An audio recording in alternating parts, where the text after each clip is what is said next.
tears are flowing. As I felt before I came, I see it now. I see it now. Why?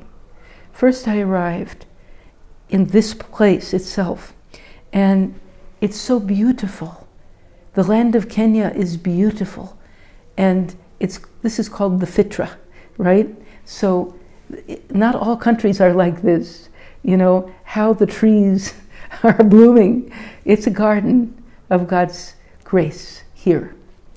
In the midst of that, there are many different lessons to be learned, to behold. This is the most important message that I hear again and again. Behold the signs of Allah in the horizons and in yourself. And so I behold, number one, since I arrived, I was so happy to see you guys at the airport, and you know, we came to this beautiful center.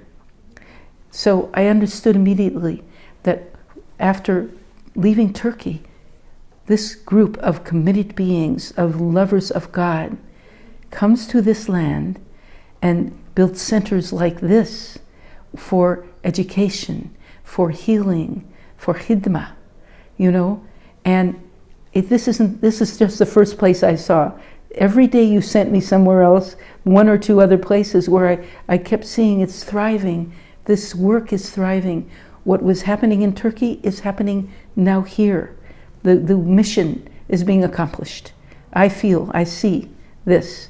Now the last place I just went was a university built by Hizmet, you know, and beautiful masjid, and the most beautiful masjid is there. And we talk to the kids, many are orphans, and they're all so refined. The day before we went to an orphanage, it was not the same. It was very poor. You know, this is a manifestation of divine wealth. That was the other side. But the children are magnificent. They're noble. They're eloquent.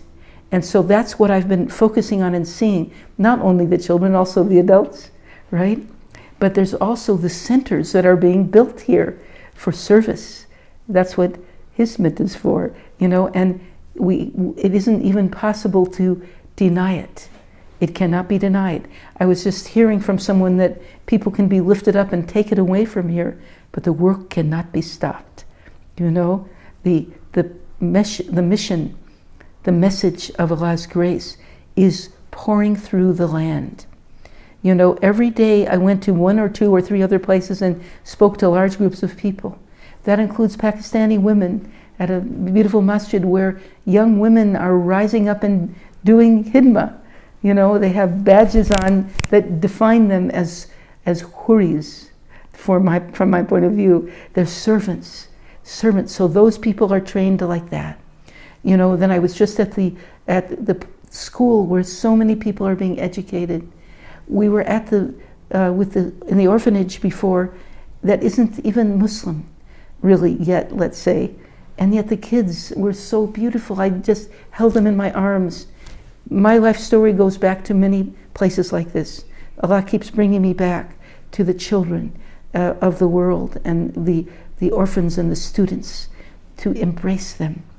And as we pass the knowledge that has been given to us to them, and they grow up in it, with it, then it's as though we saved all lives.